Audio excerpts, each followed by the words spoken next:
So what if I told you you could create a 5-star restaurant experience in your own kitchen, even if you're a brand new cook?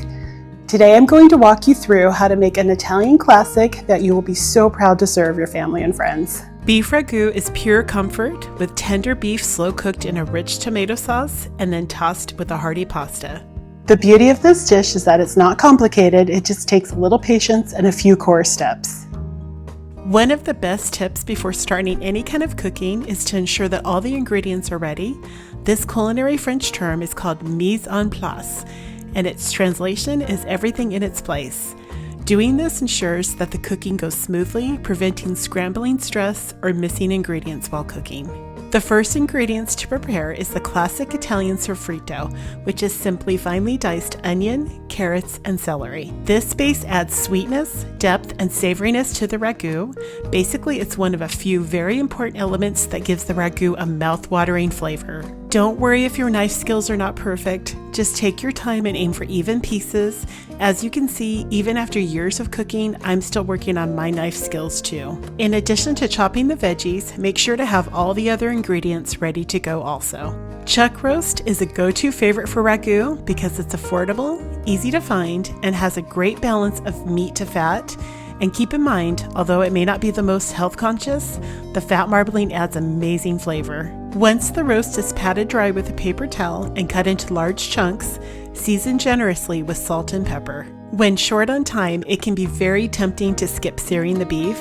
However, searing the meat to a gorgeous brown caramelized crust adds an amazing depth of flavor. To get a great sear, heat your pan on medium-high heat just until it starts to shimmer, then add a small amount of oil.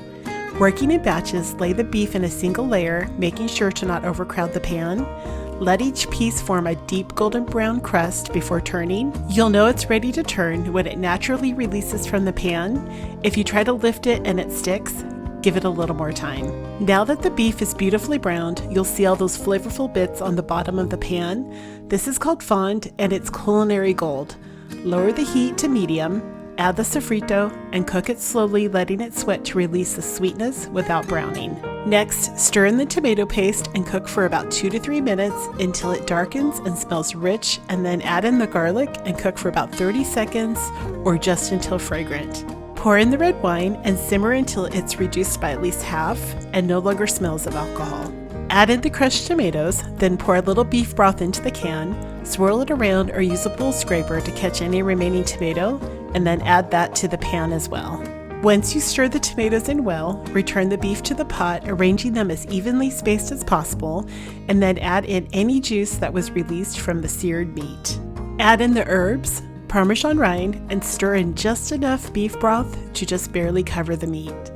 Now cover the pot and let it cook gently on low heat for about 2.5 to 3.5 hours, stirring occasionally until the beef shreds, or cook in the oven at 300 degrees Fahrenheit for about the same amount of time.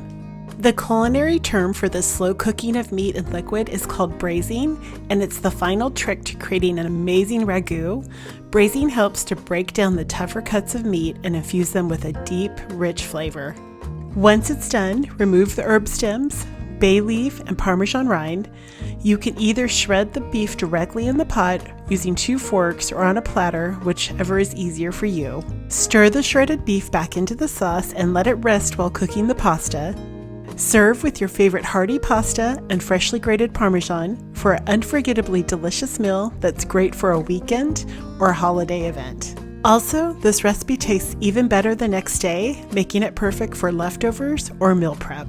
For more recipes like this and for weekly inspiration, make sure to head on over to thefedupfoodie.com and sign up for my newsletter where I share recipes and tips in helping to make cooking from scratch approachable.